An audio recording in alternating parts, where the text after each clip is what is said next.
to swine flu news. Now, last episode, we covered an article in which the European Parliament was setting up a panel to investigate whether or not the WHO, hyped up the swine flu threat so that they could sell vaccines. We have this article from swissinfo.ch on January 5th, written by Simon Bradley. Europe seeks to offload H1N1 flu vaccines. Western European countries, including Switzerland, are queuing up to shift surplus stocks of the H1N1 flu vaccine after low public demand. Amid controversy over its costly swine flu vaccine campaign, France said on Monday it wanted to cancel 50 million of the 94 million doses it had ordered because of oversupply.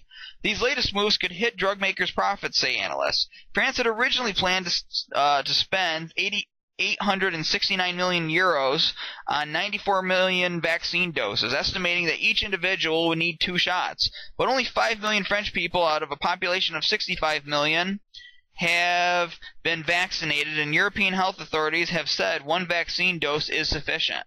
The French move follows decisions by Switzerland, Spain, Germany, and the Netherlands last month to review orders for vaccines to which they committed.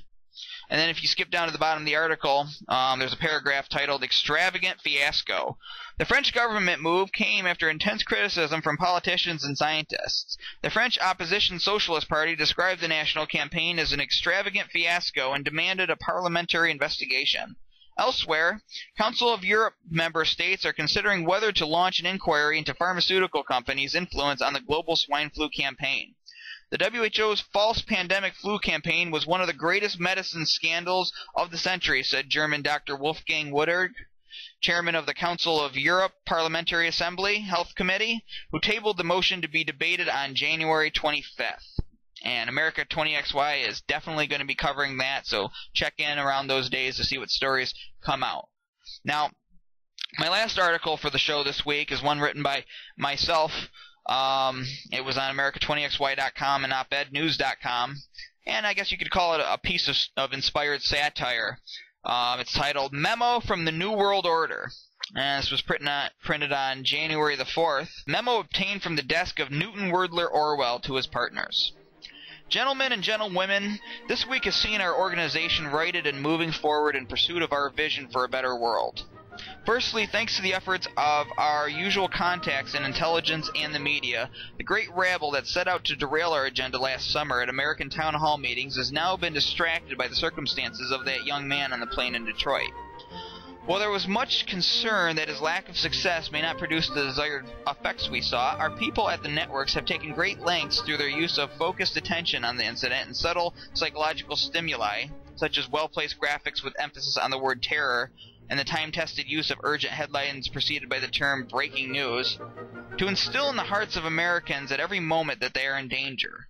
Much like during the September 11th, 2001 attacks, when the news ticker was introduced during that crisis, and when the decision was made afterward to keep the ticker running on the networks in order to maintain that sense of crisis so that support remained strong for our campaigns in Afghanistan and Iraq, the understanding of the human mind has proven essential to our cause. Though initially we were concerned that the war-weary Americans may look upon the incident in a different manner, realizing that our bombing campaign began in Yemen before they were threatened by this young man, so far as we can see, this has not occurred. From the latest incident, we expect the last remnants of opposition to the Patriot Act to be swept away. While protests against this necessary measure to securing control over our human capital were prevalent during the administration of our last man, our current man has successfully and with skill portrayed himself as an antithesis to his predecessor while solidifying the foundations that the previous administration has laid in place.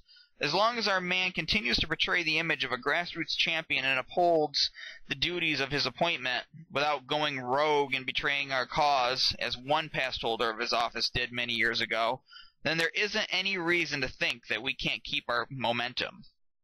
The incident in Detroit, while garnishing support for our efforts in Yemen and in securing the control grid over our property, has also distracted the public from our acquisition of the American healthcare sector. While indeed concerned from the lower echelons of our organization that even more government intervention in the healthcare industry will drive prices further up, as it has done in the past and as it has done with higher education, those of you reading this report are privileged to know the path ahead and the formation of a new currency when the usefulness of the dollar has passed. It is important that we secure enough hard assets with new money once it's printed before the prices of these assets rise from the inevitable result of our perpetual cash creation. Again, understanding the human mind has proven essential in persuading the American public that rising healthcare costs are the result of their free market. This too was done by using our people in the media and in Congress to refocus the disdain from healthcare costs onto insurance companies, which have gracefully accepted the public's ire during our nightly presentations in exchange for the insurance mandate that our man at the top is set to sign into law. By skillfully setting aside the public option throughout the debate, and allowing the public to maintain its illusion that government health care equates to no rationing of care and everything being paid, we have successfully convinced them to accept the reality of paying for premiums they previously claimed they couldn't afford. All of this without having to address new job creation in the United States or the devaluation of the currency. The public's belief in their triumph will only make our efforts easier since they seem to embrace our achievements as their own. Yes, there have been setbacks. Our recent lackluster results from the Copenhagen Conference have proven that the inevitability of our success isn't absolute. While some in our ranks blame overconfidence in our people in the universities and media, and their failure to suppress opposition from lone wolf scientists in the secured western regions who challenge the theory of man-made climate change, much of the blame rests on our own failure to convince our counterparts in the third world to accept our vision for a cleaner planet. While indeed there have been other propositions for reducing pollution put on the table, they do not address the need for maintaining our investment in the western regions and the ability to continue producing the materials necessary for protecting and expanding that investment. Our counterparts are increasingly looking upon our assembly with distrust, so it is essential that we continue to stress in our communications the peril that we face from our changing climate and the unique severity of this warming period over the many others that have preceded it. Though I have absolute confidence in our goal and that it will one day be achieved, we must also address the elephant in the room. We have seen over the past couple of years an alarming expansion of unneeded attention to our cause as new modes of communication, most notoriously the Internet, are open to the general public. User-created media sites have given the individual more power than ever before. While at first the public used it as we anticipated to engage in sophomoric banter and sexual gratification, many others have used it to raise awareness of our actions to larger audiences. Though a majority of those setting these brush fires are not in any position of authority and not of any serious concern by themselves, their ability to communicate through social networking sites has allowed their numbers to swell at a worrisome rate. The large following of Congressman Ron Paul and the unforeseen support of his campaign in the last election is one example of how the free medium has diminished our ability to control the perception of our cause. The ability of our people and the media to distract those susceptible to this new illness of rebellion and or alienate them from their peers is greatly diminished.